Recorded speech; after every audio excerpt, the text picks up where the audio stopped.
Mercredi 6 août 2025, bonsoir à tous et merci de suivre le journal sur RTI 2. Au sommaire de l'actualité, célébration de l'an 65 de l'indépendance de la Côte d'Ivoire. Personne ne veut rester en marge de cette fête.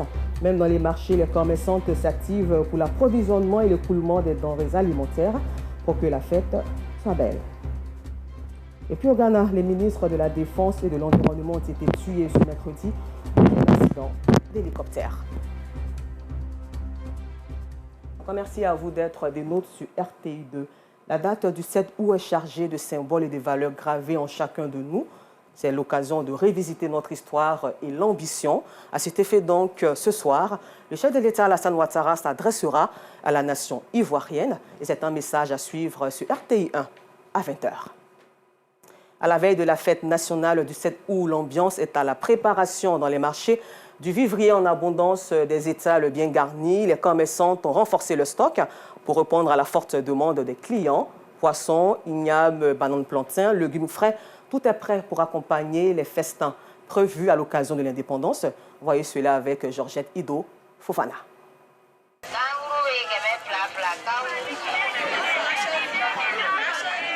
Au grand marché de la commune d'Abobo, les couleurs de la fête de l'indépendance s'imposent déjà. L'effervescence est palpable. C'est 1000 francs, venez payer.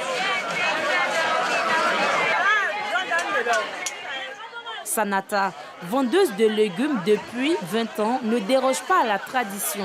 À chaque veille du 7 août, elle anticipe la demande en renforçant son stock. Ce matin encore, son étal est bien garni. Oignons, tomates, choux, salades, tout est prêt pour les plats festifs. Je me suis bien préparée parce que c'est la fête. Les gens doivent venir faire marcher. Pour aller moi-même, il va aller préparer. Donc, il faut que les gens viennent faire marcher pour aller préparer pour la fête indépendance de notre pays. Comme elle, de nombreuses commerçantes s'activent, conscientes de l'importance de ce rendez-vous national. Les consommateurs, eux aussi, prennent les devants pour s'assurer un bon plat. Demain, c'est la fête d'indépendance, donc on est venu faire le marché pour faire des petits plats. Je compte faire attiéké, poisson, un peu de poulet à côté. On attend les clients, on a pris chacha, il y a millet, il y a faux brochet aussi, et puis il y a banane. Comme demain, indépendance, c'est une grande fête. On attend les clients, mais on ne voit pas les clients. Ange est arrivée dès 6 h du matin. Pour elle, célébrer l'indépendance, c'est avant tout se retrouver en famille ou entre amis autour d'un bon plat. Comme tout bon Ivoirien, faire la cuisine, partager en famille ou avec des amis, des collègues, voilà, pour commémorer les 1 an de plus de l'indépendance de notre pays. Pour faire des grillages, acheter un peu de tout, un peu de choux, carottes, persil. En tout cas, il y aura beaucoup de plats au programme. Dans la commune d'Abobo, comme ailleurs, les préparatifs vont bon train. Le 7 août reste une date gravée dans les cœurs. Une fête que chacun s'emploie à rendre inoubliable à sa manière. Excellente célébration à tous et à toutes. En société, dans les villes de l'intérieur du pays, précisément au nord de la Côte d'Ivoire, impossible de parcourir les villages sans rencontrer des ânes. Ces animaux sont utilisés par des paysans pour charrier les sacs d'engrais et les produits agricoles du village au champ et vice-versa. Et à Poniakele, dans la région de la Bagoué, les ânes parcourent plus de 5 km par jour avec des bagages dans le but de donner un coup de main aux agriculteurs. Assistant Diara, Giltonien, Issa Dambélé, et dans les Siloué étaient dans la Bagoué.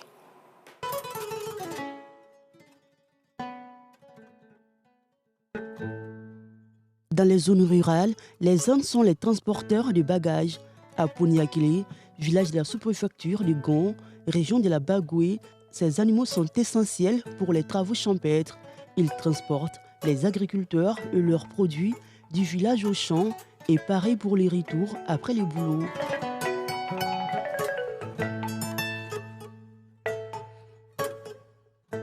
Sans les ânes, on peut s'en sortir, mais ça ne sera pas facile. Quand il y a beaucoup de bagages, on prend ça pour venir nous aider avec. Dès qu'on finit avec ça, on les laisse et ça va se reposer.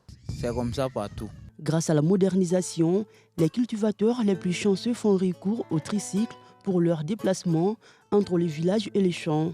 Une solution rapide et efficace, mais coûteuse. Bon, tricycle peut charger 1 tonne comme ça.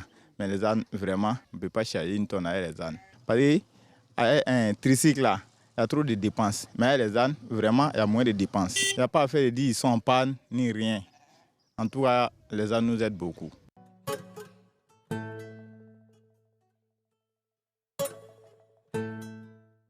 Dans des villages de l'intérieur du pays, les ânes sont une véritable aide pour les paysans. Ils permettent aux agriculteurs d'alléger leurs tâches quotidiennes.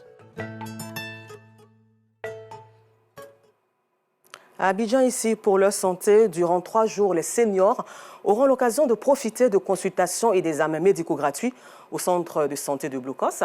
Cette information a été communiquée lors de la cérémonie de lancement de l'événement par l'association des retraités de Cocody, Joël Gosset.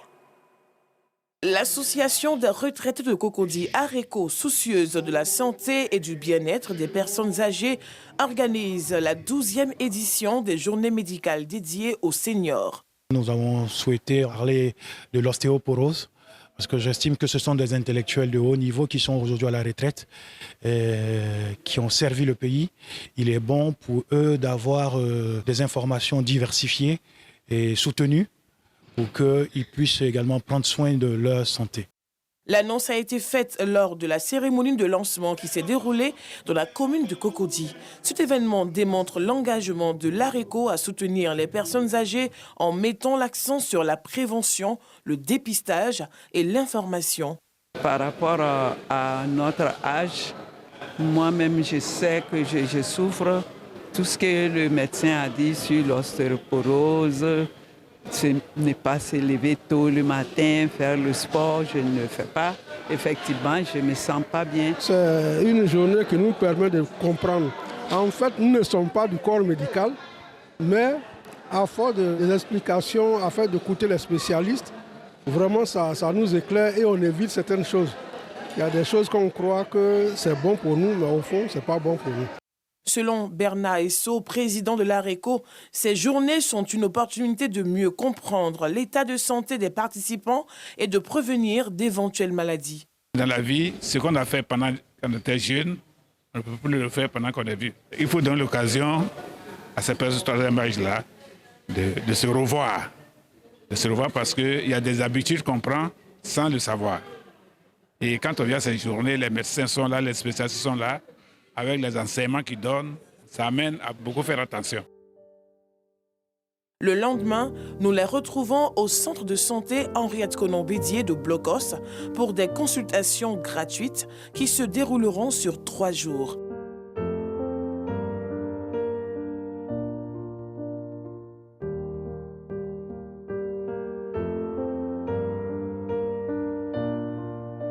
Ce sont près de 300 seniors qui ont bénéficié de dépistage. C'est une très belle initiative à encourager. La Côte d'Ivoire accroît son potentiel de transformation de cacao. Une nouvelle unité industrielle a été mise en service à Divo. Plus de 32 milliards de francs CFA ont été mobilisés. Les capacités d'usinage tournent autour de 36 000 tonnes par an. Plusieurs membres du gouvernement, dont le ministre du Commerce et de l'Industrie, sont allés soutenir l'initiative privée dans le Lodibois, le point de la Ciné. Bakayoko.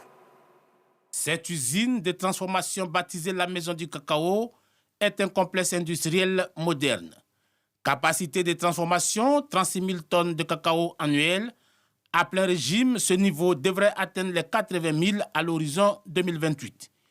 L'usine est articulée autour de 5 lignes de production: pâte de cacao, beurre de cacao, raffinage du beurre, chocolaterie et café moulu. L'inauguration de cette unité de transformation illustre donc parfaitement cette dynamique et traduit la volonté ferme de notre nation de franchir un cap décisif, celui d'une économie fondée sur la création de valeurs ajoutées, de la maîtrise de nos chaînes de production et de la valorisation de notre potentiel local. Un gisement d'opportunités pour les jeunes grâce aux 1117 postes créés. Notre mission est de produire un cacao pour faire rayonner le savoir-faire sur les marchés internationaux, promouvoir la durabilité et accélérer la transition énergétique en intégrant les pratiques agricoles et industrielles respectueuses de l'environnement. Ce projet est en ligne avec l'ambition du président Alassane Ouattara de faire de la Côte d'Ivoire un pays industriel fort et prospère. La vision du président Alassane Ouattara, c'est donc d'industrialiser notre pays. Parce que exporter des matières premières, ça n'apporte pas de valeur ajoutée. Et donc, dans cette usine, nous voyons que prennent le cacao, ils transforment jusqu'au chocolat. En 2020, la capacité de transformation nationale était de 800 000 tonnes, soit un taux de 30%. L'objectif est de porter ce volume à 50% à fin 2025. Et pour parler sécurité, les bornes frontières communes à la Côte d'Ivoire et au Ghana existent depuis plus de 100 ans. Mais avec l'effet de l'action humaine et de la végétation, ces lignes sont à présent hors d'usage, voire quasi inexistantes. Ce flou peut engager parfois des conflits. Fort heureusement, les commissions chargées de frontières et des deux pays ont travaillé de concert pour réaffirmer ces lignes de démarcation. À Newtown, au Ghana, la première étape de ce processus a démarré avec la pose de la première pierre du bornage de la frontière. Et notre reporter Clément Boko a été témoin de l'événement. Suivons ensemble son compte rendu.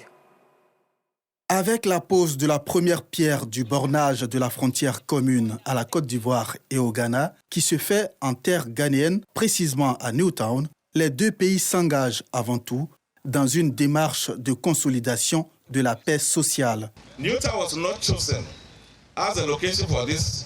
Le choix de Newtown n'est pas fortuit. C'est un choix symbolique, car c'est le terminus de la souveraineté de nos deux pays, tant sur le plan terrestre que maritime. 103 ans exactement que les bornes ont été implantées et du fait des hommes et du changement climatique, les bornes ont été détériorées. Donc il appartenait aux deux États de réaffirmer la limite de leur souveraineté. Et cela est important dans le cadre de la préservation de la paix et de la cohabitation pacifique. Et la deuxième portée, elle s'adresse aux populations qui vivent dans ces zones frontalières.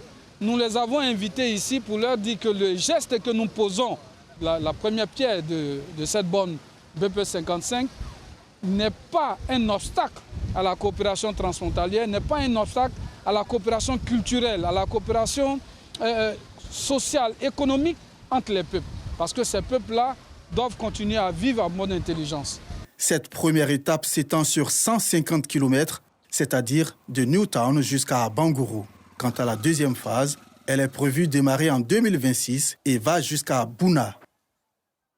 Et dans cette même atmosphère, pour parler de cohésion sociale et de paix, la plateforme de 19 organisations non gouvernementales engagées pour un climat de paix en période d'élection en Côte d'Ivoire, PLACI, a récemment fait le bilan de ses activités sur l'ensemble du pays et à l'étranger. Elle a appelé donc les populations à adopter un comportement citoyen, mais aussi privilégiant la paix sociale, une activité menée à son siège de plateau en présence de notre reporter Théodore Zouzou. Œuvrer pour l'instauration d'un climat apaisé en période électorale en Côte d'Ivoire, c'est le combat de Place Côte d'Ivoire. Plateforme de 19 organisations non gouvernementales engagées pour un climat social apaisé. Elle fait le point de ses activités. Notre tournée dans la diaspora, c'était véritablement de rencontrer nos frères ivoiriens pour pouvoir leur parler de tolérance et de paix et surtout les amener à s'aimer entre eux. Nous avions atteint nos objectifs, qui est d'amener la paix entre les Ivoiriens, de les rassembler encore plus dans la diaspora et puis de les amener véritablement à envoyer des messages de paix vers leurs frères qui sont en Côte d'Ivoire. Après ce bilan, Place Côte d'Ivoire exhorte partis politiques, sociétés civiles et institutions à mettre tout en œuvre pour une présidentielle libre, transparente et inclusive dans un climat sans heurts. Aux partis politiques de l'opposition et au RHDP, au pouvoir, nous appelons à faire preuve d'un esprit requin et responsable pour que ce moment ne soit pas source de division, mais un exemple fort d'un dialogue démocratique, respectueux et constructif. Aux chefs traditionnels et religieux, nous comptons sur votre sagesse pour encourager vos communautés à s'engager dans la voie du dialogue, de la tolérance et de la non-violence. À la jeunesse ivoirienne, vous êtes l'avenir de la nation. Engagez-vous activement et pacifiquement dans ce processus électoral. Place Côte d'Ivoire s'est donné pour mission d'observer, sensibiliser, former et alerter afin de préserver la paix sociale. Vive donc la paix et la cohésion sociale en Côte d'Ivoire. À la page religion, la chorale Notre-Dame des Armées a célébré le week-end dernier ses 15 ans de chant sacré. À cette occasion, le guide religieux invite chacun à la culture de la non-violence et c'était à la paroisse Sainte-Geneviève d'Agbon Gendarmerie dans la commune d'Adjamé. Au bout de 15 ans d'existence, l'heure est à la célébration des chants sacrés de la chorale Notre-Dame des Armées d'Agbon, gendarmerie dans la commune d'Adjamé. Un rendez-vous placé sous le signe de la reconnaissance au Seigneur. 15 ans, c'est une joie. Au terme de ce parcours-là, nous nous arrêtons pour rendre grâce à Dieu. Lui dire merci parce qu'il nous a conviés dans sa vigne pour faire son œuvre. 15 ans de reconnaissance, 15 ans de défis.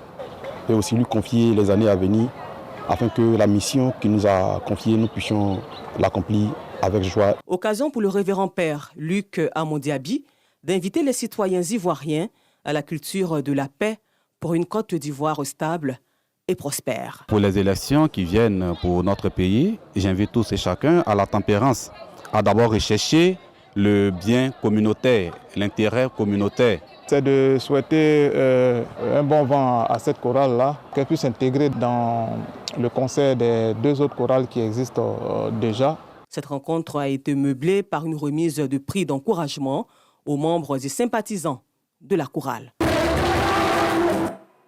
Et cette paix prônée partout, même dans le sport, où l'Africa Sport d'Abidjan a marqué un tournant majeur dans sa gouvernance le dimanche 3 août en organisant une assemblée générale extraordinaire. Et cette assemblée générale a permis de reformer les statuts du club pour renforcer la transparence et la démocratie interne en présence du président de la Ligue professionnelle de football, Salif Bitogo. Le compte-rendu de Moyabi Diabaté du service des sports. Au cœur de discussion, la modification de 3 articles votés à l'unanimité. Ces ajustements concernent les articles 5.1, 5.6 et une modification de l'article 5.9 destiné à moderniser le fonctionnement de l'administration du club.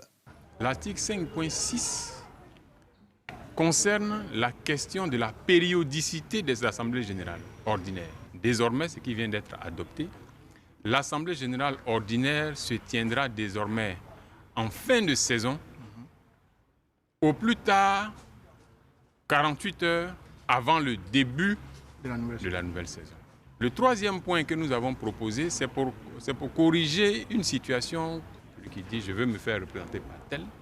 Et dans tous les cas, le mandant et le mandataire doivent pris ensemble être à jour de leur cotisation et en tout cas en conformité avec les dispositions statutaires. Cette décision stratégique illustre la volonté du club de s'orienter vers une gestion plus participative et transparente. Notre présence répond à ce qu'on a toujours souhaité. On a assisté à toutes les assemblées des clubs qui l'ont prévu depuis longtemps.